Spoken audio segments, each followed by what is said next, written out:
Oh, iya. Silakan Bu Mala. Bu Nila. Assalamualaikum warahmatullahi wabarakatuh. Selamat pagi, Bapak Ibu peserta. Apakah Waalaikumsalam semua sehat warahmatullahi semua? Waalaikumsalam warahmatullahi wabarakatuh. Apakah Alhamdulillah semua sehat. sehat-sehat saja? Alhamdulillah Terima kasih. sehat, Ibu. Ya. Untuk memulai acara kita, untuk memulai kegiatan kita hari ini, kita buka dulu acaranya dengan sama-sama membaca basmalah. Bismillahirrahmanirrahim. Selanjutnya dalam kesempatan kita kali ini, kita akan membahas tentang materi asesmen formatif dan sumatif yang disampaikan oleh fasilitator kita, yaitu Ibu Reni Ayu Rukmana Dewi. Kepada beliau dipersilahkan. Ya, baik. Terima kasih untuk Ibu Nila selaku moderator. Dan saya akan menyapa dulu Bapak Ibu guru semuanya. Assalamualaikum warahmatullahi wabarakatuh. Selamat pagi Bapak Ibu guru semuanya. Waalaikumsalam warahmatullahi wabarakatuh. Selamat pagi juga Ibu. Selamat pagi juga Ibu. Nah, senang sekali kita bisa bertemu di kesempatan pagi yang cerah ini. Mudah-mudahan kita semua dalam keadaan sehat, dalam keadaan semangat dan selalu bahagia.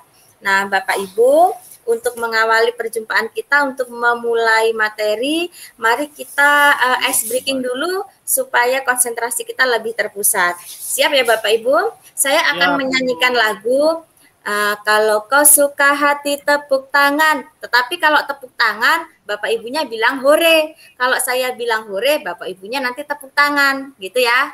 Paham? Ya. Kalau kau suka hati bilang hore. Kalau kau suka hati tepuk tangan, hore. Kalau kau suka hati, mari kita lakukan. Kalau kau suka hati, lakukanlah, hore. Jadi gitu ya Ibu ya? Hore. Oke, siap. Bilang ya. Kalau kau suka hati tepuk tangan, hore. Kalau kau suka hati bilang hore. Kalau kau suka hati, mari kita bersama. Kalau kau suka hati, lakukanlah, hore. Iya, terima kasih Bapak Ibu. Mudah-mudahan di kesempatan kali ini kita tetap semangat dan selalu berbahagia. Nah, Bapak Ibu, pada pagi hari ini saya akan menyampaikan materi tentang asesmen formatif dan asesmen sumatif. Namun, sebelum kita ke materi, kira-kira ada yang tahu apa sih asesmen formatif dan sumatif? Bapak Ibu ada yang tahu terkait dengan asesmen formatif atau asesmen sumatif? Mungkin itu pembukaan awal Ibu, pertanyaan pembukaan awal. Oh iya, jadi formatif dilakukan pada awal pembelajaran. Oke, betul sekali. Jadi asesmen formatif dilakukan di awal pembelajaran, boleh. Jadi tujuan pembelajaran atau tujuan dari pelatihan kali ini adalah agar Bapak Ibu semuanya dapat menyusun atau membuat asesmen formatif dan sumatif. Oleh karena itu di awal tadi saya tanyakan, kira-kira asesmen formatif itu apa? Asesmen sumatif itu apa? Ternyata Bapak Ibu punya kemampuan atau punya pengetahuan awal. Bapak Ibu menyebutkan bahwa asesmen formatif adalah tes yang dilakukan di awal. Betul sekali. Jadi kita masuk ke dalam pembahasan tentang asesmen formatif dan asesmen sumatif. Asesmen formatif itu adalah ini Bapak Ibu. Jadi metode evaluasi yang kita lakukan di awal pembelajaran untuk mengetahui pemahaman peserta didik kita. Kemudian agar kita tahu sebenarnya kebutuhan peserta didik kita itu apa dalam pembelajaran. Kemudian kita bisa mengukur kemajuan akademik selama proses pembelajaran. Dan asesmen formatif ini tidak hanya dilakukan oleh guru kepada peserta didik, tetapi boleh peserta didik yang satu dengan peserta didik lainnya, atau dengan sesama teman, atau bisa juga dilakukan dengan oleh dirinya sendiri. Jadi asesmen formatif ini bisa dilakukan oleh guru, teman, maupun peserta didik itu sendiri. Nah, kemudian asesmen sumatif. Nah, kalau asesmen sumatif bedanya di sini dengan asesmen formatif. Kalau formatif di awal, sedangkan asesmen sumatif evaluasi kita lakukan di akhir pembelajaran dengan tujuan untuk mengetahui ketercapaian pembelajaran anak-anak terkait tujuan pembelajaran yang kita inginkan. Jadi di sini kita bisa mengetahui apakah anak-anak sudah betul-betul memahami atau setengah-setengah atau bahkan belum memahami sama sekali. Ketika kita membuat asesmen sumatif dan formatif, tentunya kita harus menyesuaikan hal tersebut dengan materi apa dan tentang tujuan pembelajaran apa yang ingin kita capai. Dan bentuk dari asesmen sumatif dan formatif itu beragam Bapak Ibu. Kita bisa melakukan dalam bentuk apapun sesuai dengan keinginan kita, sesuai dengan kebutuhan kita yang tentunya disesuaikan dengan materi dan capaian pembelajaran yang akan kita capai nantinya. Nah, bentuk asesmen formatif itu seperti apa? Ibu-ibu, bapak-bapak ada bayangan asesmen formatif itu kira-kira nanti bentuknya bagaimana ya? Sumatif itu seperti apa ya? Kira-kira Bu Nila ada bayangan?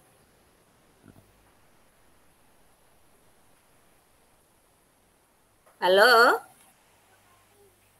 Halo? Kalau asesmen formatif itu tertulis, kalau sumatif itu ya. Sedikit, Bu. Sedikit oh iya. Jadi kalau ada bayangan, kalau menurut Bapak Ibu asesmen formatif dan sumatif itu bisa tertulis gitu, boleh bisa. Nah di sini kita bahas. Jadi bentuk asesmen itu ada dua Bapak Ibu. Kita bisa melakukan asesmen itu dalam dua bentuk. Yang pertama ada asesmen tidak tertulis. Kita bisa melakukan asesmen dalam bentuk kegiatan diskusi kelas. Jadi capaiannya itu kita tidak perlu menuliskan dengan angka, tapi kita bisa melihat dari prosesnya, proses pelaksanaan dari diskusi tersebut. Apakah anak-anak itu antusias, interaktif, kooperatif. Nah, kita bisa nilainya di situ. Kemudian bisa dalam bentuk drama atau produk ataupun presentasi dari peserta didik kita, maupun bisa kita gali atau kita lakukan dengan cara tes lisan atau tanya jawab. Nah, sedangkan asesmen tertulis ini bentuknya bisa refleksi, bisa soal isi, bisa dalam bentuk jurnal ataupun clipping ataupun portofolio, kemudian bisa dalam bentuk poster. Kemudian yang sering dilakukan yaitu adalah melakukan tes secara tertulis. Tertulis ini banyak sekali Bapak Ibu bentuknya, bisa uraian, bisa tes IC, ataupun berupa pilihan ganda. Nah, sekarang saya akan memberikan contoh bagaimana cara menyusun asesmen atau cara menyusun penilaian. Yang pertama tentunya kita harus menentukan materi apa yang ingin kita sampaikan dan ingin kita ujikan tentunya, karena asesmen ini berkaitan dengan menguji kemampuan siswa baik di awal maupun di akhir. Kemudian kita menentukan elemennya. Elemen kita bisa lihat di fase capaian pendidikan. Kemudian dari elemen ini kita bisa menurunkan di tujuan pembelajaran apa yang ingin kita capai. Nah, di sini saya memberikan contoh materi tentang unsur utama gerak dasar tari. Nah, jadi tujuan pembelajarannya mampu menjelaskan fungsi dari unsur utama gerak dasar tari yang meliputi tenaga, ruang, dan waktu.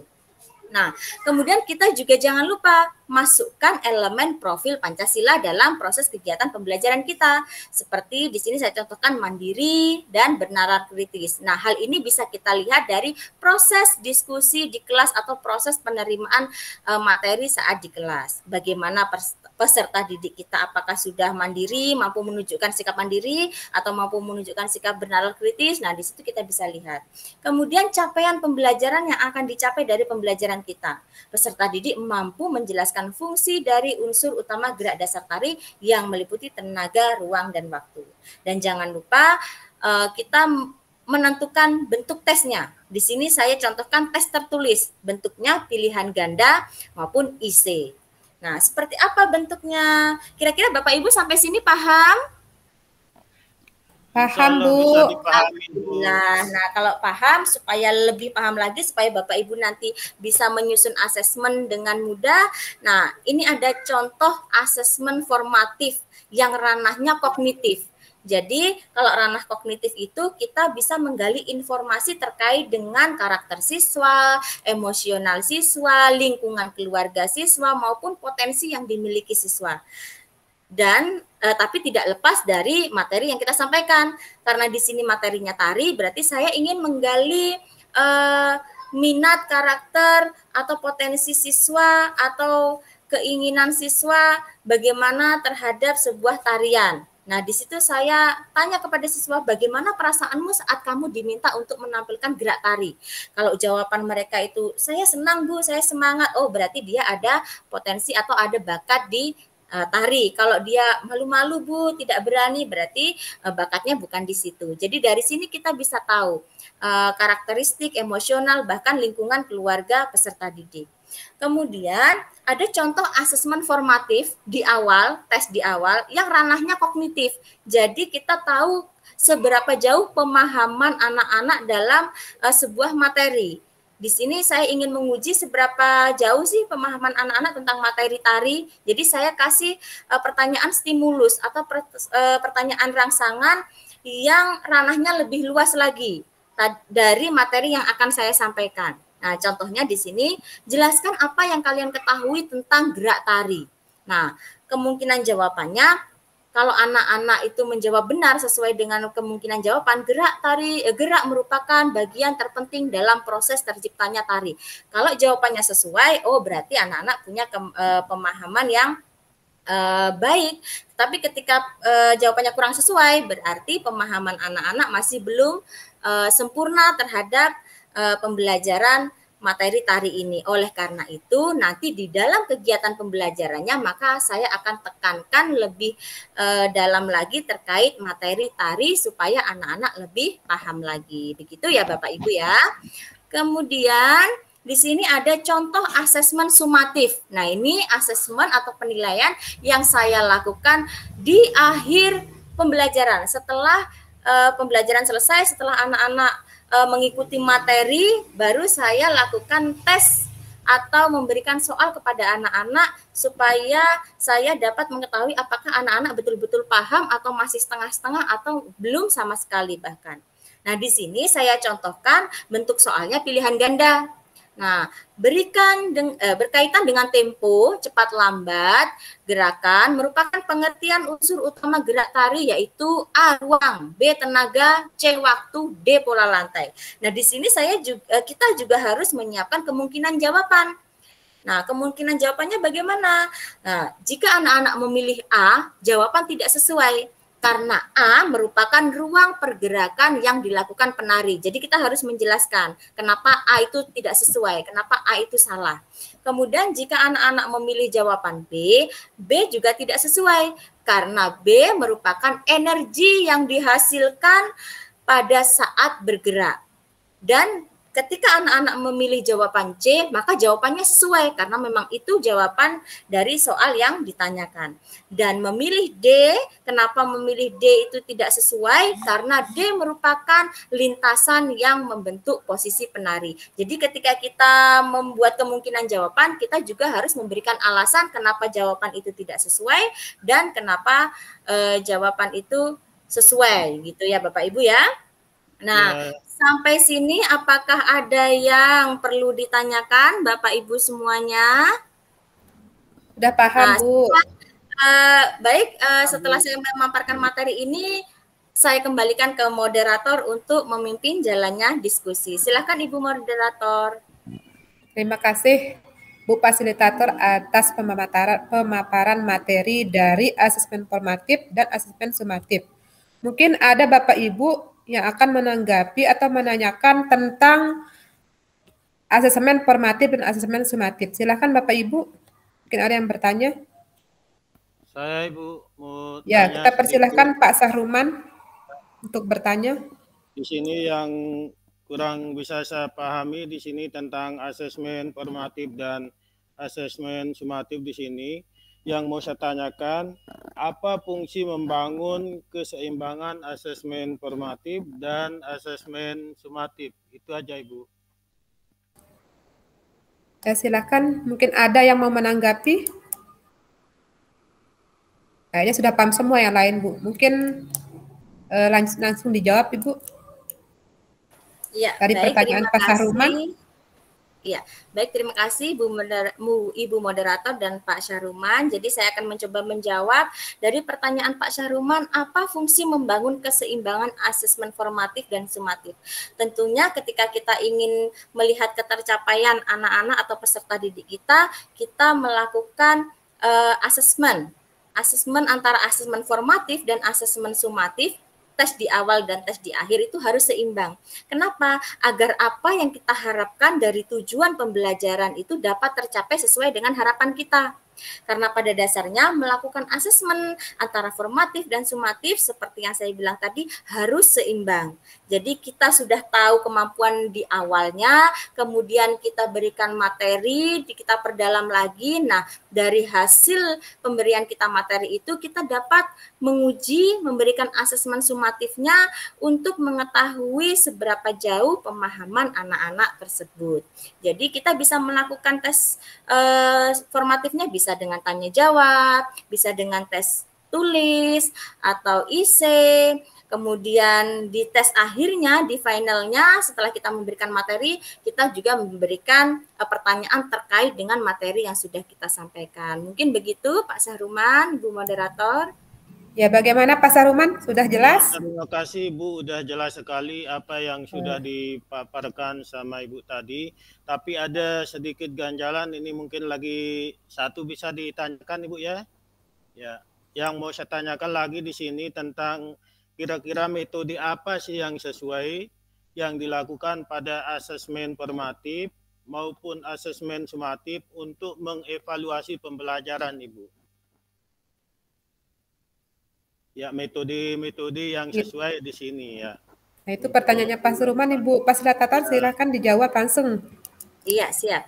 Jadi metode yang bisa kita gunakan untuk yang formatifnya, kalau kita ingin menggali kemampuan anak-anak di ranah non kognitifnya, kita mau menggali bagaimana karakter, emosional, lingkungan keluarga, latar belakang, kita bisa melakukan dengan tanya jawab. Bisa kita memberikan pertanyaan, kemudian anak-anak menceritakan bagaimana kondisinya, tentunya terkait dengan materi yang kita sampaikan. Kalau terkait dengan tari berarti ya kita tanyakan bagaimana sih perasaanmu ketika kamu menari. Kalau bermusik misalnya, kamu suka nggak bermain musik, atau musik apa saja sih yang sering kamu nyanyikan? Nah, seperti itu. Kemudian bisa juga dengan memberikan pertanyaan stimulus terkait materi yang akan kita sampaikan, tapi belum pada materi pokoknya, materi secara luasnya. Nah, untuk tes sumatifnya itu kebanyakan kalau kita di seni budaya itu ada dua yang bisa kita pakai, ada tes tulis maupun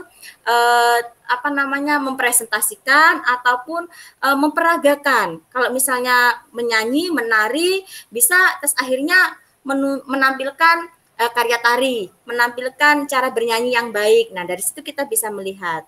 Begitu. Kalau untuk tes tulis ya bentuknya ada IC, pilihan ganda, uraian. Mungkin seperti itu Pak Syahruman. Ya. Terima kasih Bu fasilitator. Ya. Mungkin ada bagaimana Pak Sahruman? Sudah jelas? Sudah bisa dipahami Bu. Sudah. Oh iya. Terima kasih Pak Sahruman. Ya, iya, karena materinya sudah selesai dan Bapak Ibu juga alhamdulillah sudah jelas. Kemudian harapan saya apa yang kita sampaikan ini, apa yang kita didiskusikan ini bisa nanti kita implementasikan bersama-sama di lingkungan sekolah kita masing-masing. Dan untuk kesimpulannya, saya minta moderator untuk membacakan kesimpulan dari proses diskusi kita hari ini. Silakan Ibu Moderator.